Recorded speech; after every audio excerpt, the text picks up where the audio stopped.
Hello students, I am Dr. Nizamuddin, an assistant professor in the Department of English in a School of Humanities.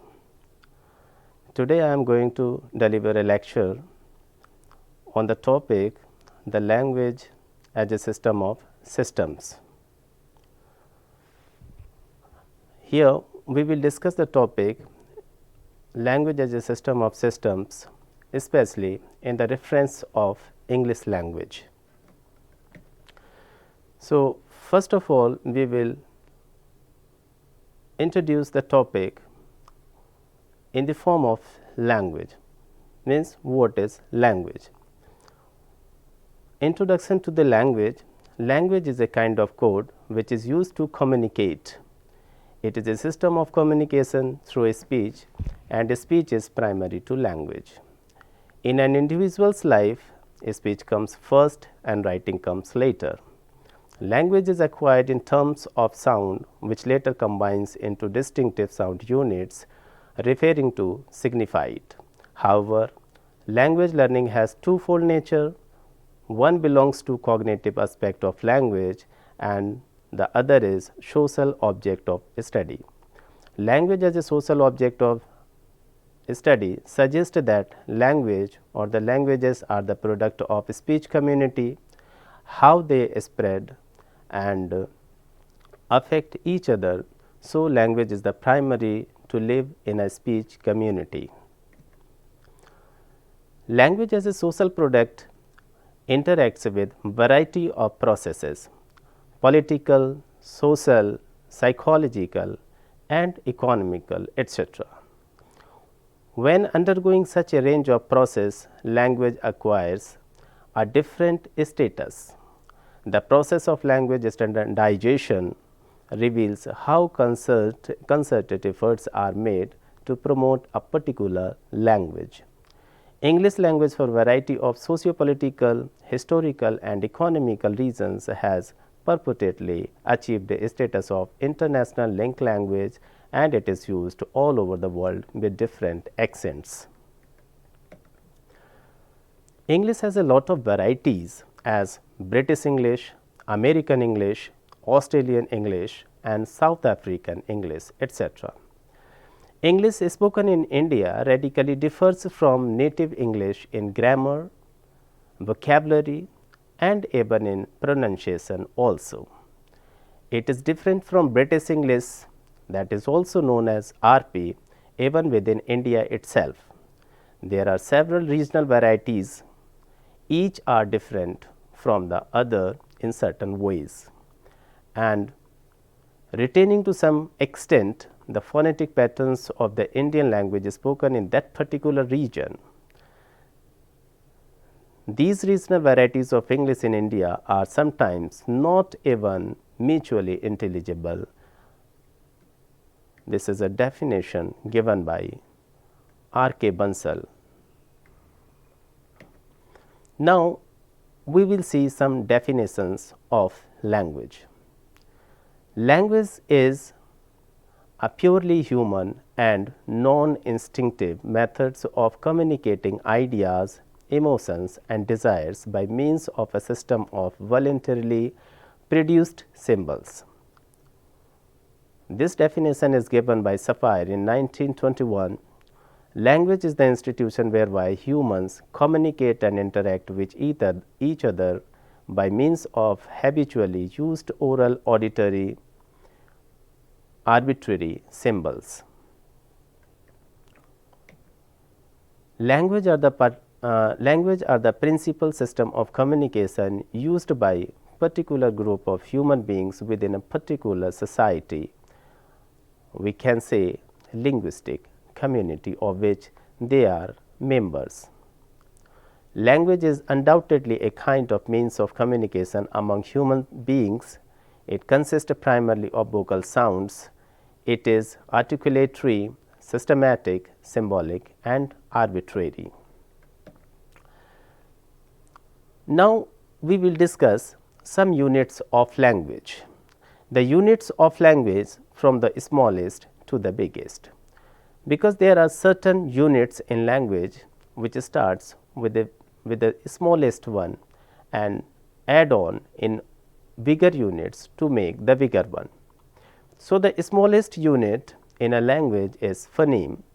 Then we by adding two or more phonemes we make syllable, and by adding two or more syllables we make a morpheme. By adding two or more morphemes we make a word, and by adding two or more words together we make a phrase, and by adding two or more phrases together we make a clause, and by adding two or more clauses together we make a sentence, and by adding two or more sentences we make the paragraph, and by adding two or more paragraphs together we make full piece of writing, or we can say the full speech.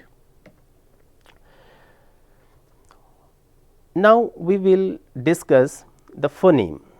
As human apparatus can produce a lot number of sounds, every language select a few sounds out of these sounds for its system, and these selected sounds are technically known as the phoneme of a particular language.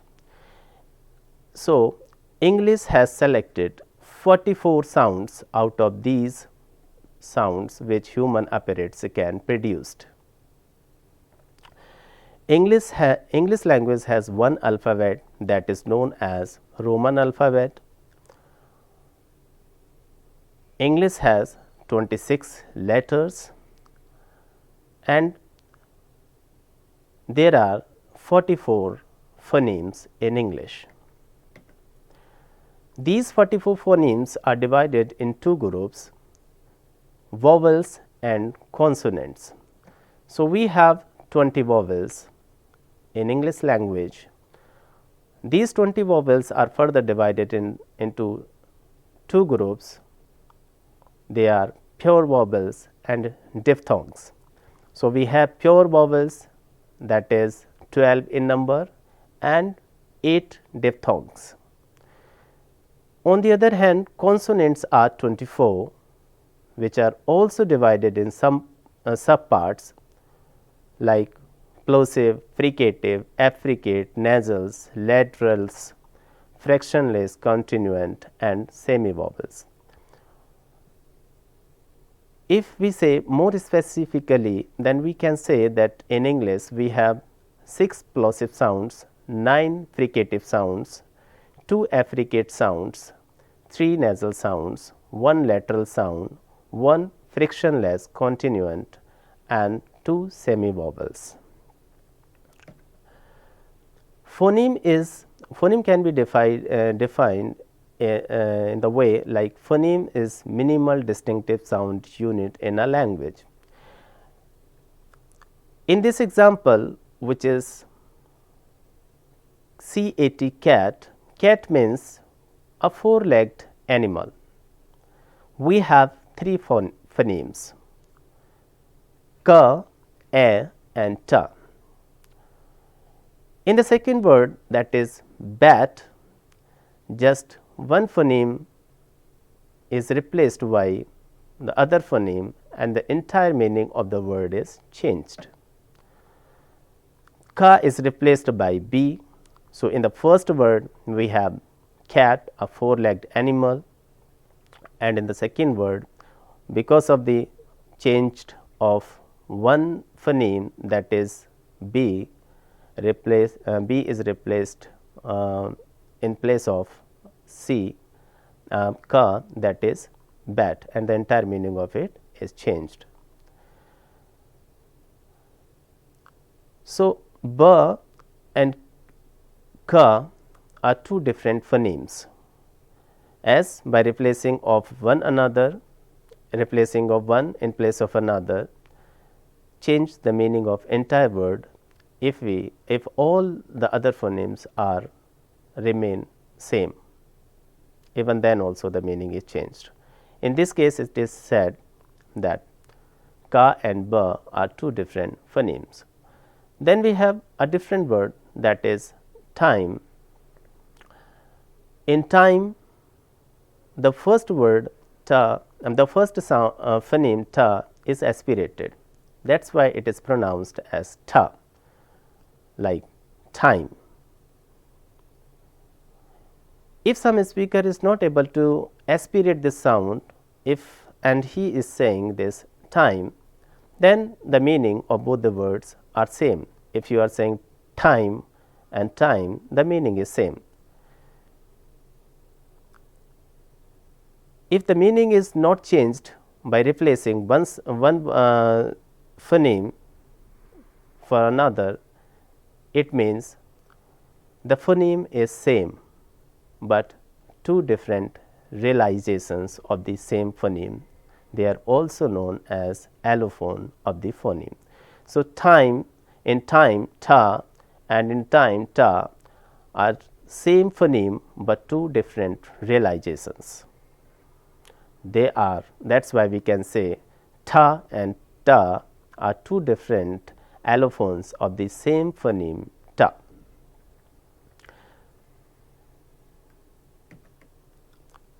Then we come to the syllable. The phonemes of a language do not add up in a simple manner like A plus B plus C. They combine to form the next higher unit, which forms the part of a higher unit, and so on. The unit at the next higher level than the phonemes is called a syllable. Vowel sounds is a nucleus item in a syllable. Syllables are made by using consonants and vowels. The nucleus item in a syllable is vowel all the time. A single syllable can consist of a vowel, but cannot consist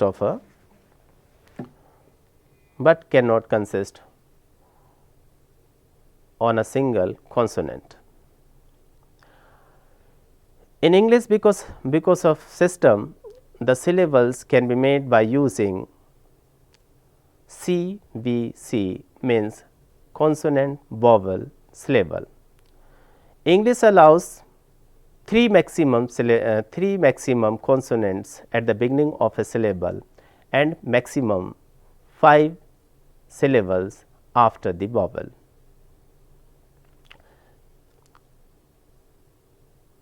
In the word bat, we have 3 phonemes ba, a and ta.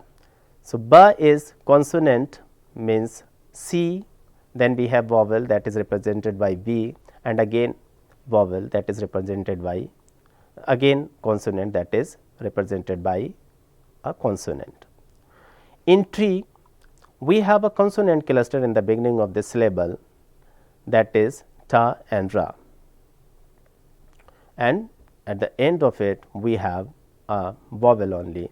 So, the structure of this word is CCB. In the next word we have strength. In strength we have 3 syllables, 3 consonants at the beginning, 1 vowel and 1 consonant at the end. In the word text, we have consonant, vowel and 4 consonants at the end of it. If we make it plural, then we will see that there are 5 consonants at the end of it. So, we can say that text, the structure of the word text is C V C C C C. So, this is the system which English allows in its syllable. So, here again we can say that English allows maximum 3 consonants in the beginning of a syllable and maximum 5 consonants at the end of a syllable, and the vowel sound is always the nucleus item in a syllable. Words may be monosyllabic, disyllabic or multisyllabic.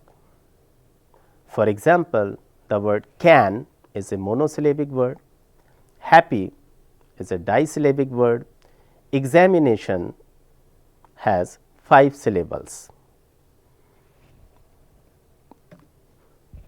The next unit or the next higher unit after the syllable is morpheme. A morpheme is the minimal grammatical unit of a language. The meaning of a language starts with morpheme. A morpheme is the minimal grammatical unit of a language, and the meaning in a language starts with morpheme itself. In English, the following words are composed of 2 morphemes, words plus past, like stopped. In this we have one word, that is stop, and past marker, that is ed, stopped, and again we have another word, that is helped, walked. In all these cases we have first form of the verb and the past tense marker ed. Similarly, the word men, men, consists of 2 morphemes, men plus plural. Again we have another example, that is better.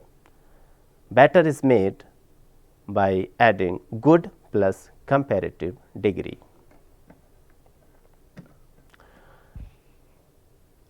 Then we have few types of morphemes. One of them is free morpheme, and the another one is bound morpheme.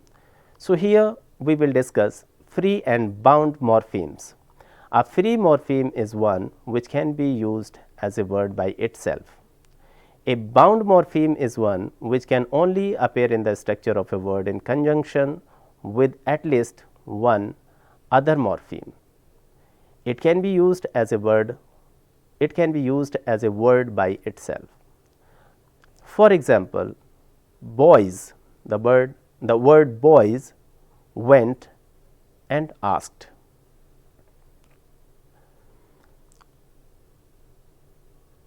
Affixes are the examples of morphemes.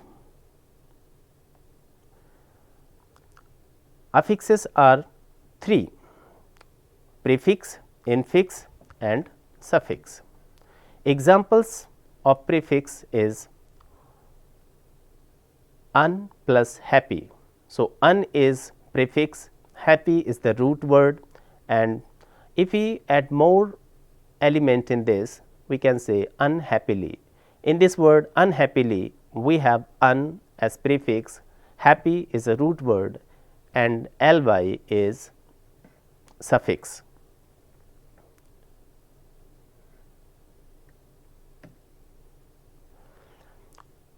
Then we come to the word.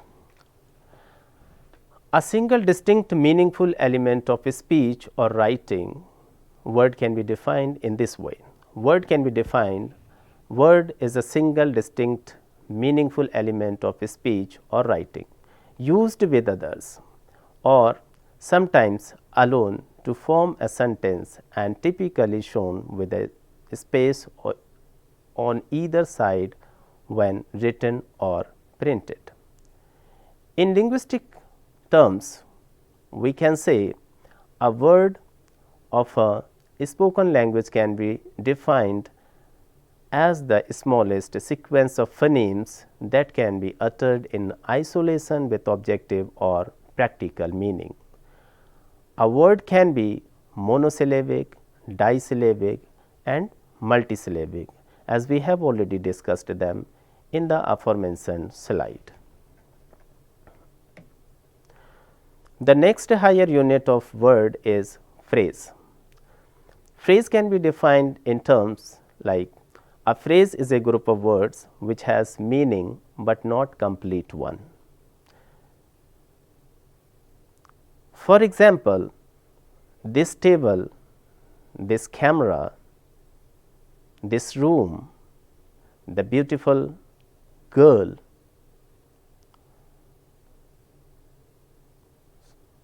So, whenever we have a group of words which is suggesting some meaning, but the meaning is not complete.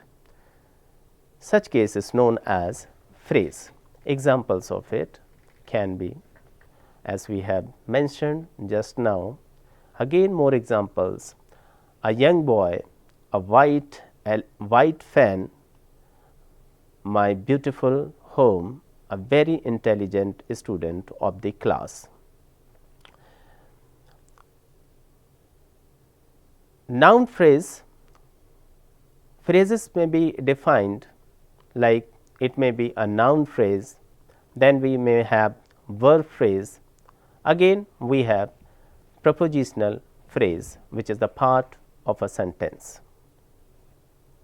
In noun phrase, the elements are some elements are there which is known as determiner, we can say predeterminer, determiner, intensifier, adjective, head word and preposition.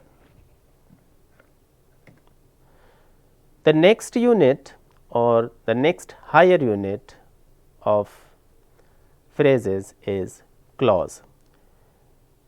The definition of clause is: a clause is a group of words which has complete meaning and forms the part of a sentence. Clause is a group of words which has complete meaning and forms the part of a sentence. A group of words containing a subject and predicate and functioning as a member of a complex or compound sentence. If there are more than two clauses in a sentence, then the possibilities are there. Both the clauses may be independent clauses, or one sentence is dependent and the other one is independent. There are two types of clauses. They are dependent clause and independent clause. The next higher unit of the clause is known as sentence. A sentence is a group of words which has complete meaning. The types of sentences can be declarative sentence, interrogative sentence, imperative sentence. In declarative sentence, the speaker just gives some information to the listeners. In interrogative sentence, the speaker asks some question from the listeners and listeners are supposed to give the answer. But the answers of these type of questions can be in two forms. Either they can be in yes or no type, or the answer may consist of proper sentences. So, there are interrogative sentences may have two types. The sentence which is known as yes no type of interrogative sentence always starts with helping verb, and the sentence which interrogative sentence which requires the answer in full sentences always starts with interrogative words, then helping verb, then subject, then main verb and then object. Then we are going to define the types of sentences. We have three types of sentences: simple sentence, complex sentence and compound sentences. Simple sentence is a sentence which consists of single idea only. Complex sentence and compound sentences are the sentences which consist of more than one idea. If more than one ideas are there in a sentence, one thing is certain that that is not a simple sentence. Now, the chances are there whether the given sentence is a complex one or compound one. We have to check out the clauses in the given sentence to ascertain whether the sentence is complex or compound. In complex sentence, that may consist of more than one clauses, one thing is certain that it must have at least one independent clause and one dependent clause, or one dependent clause and remaining independent clauses. In compound sentence, all the clauses must be independent. The next unit or the next higher unit of the sentences is paragraph. A paragraph consists of single idea. A paragraph consists of single idea. It should have unity and coherence. Main sentence and supporting sentences, the coherence, logic, order of the supporting sentences. A paragraph consists of few sentences, but it should have single idea, and the first paragraph of the sentence should indicate the main idea of the paragraph, and the remaining sentences should be supporting the first line of the paragraph. That is called as the unity and coherence of the paragraph. The main sentence and supporting sentence of the paragraph comes according to the coherence and logical order of the supporting sentence. Thank you.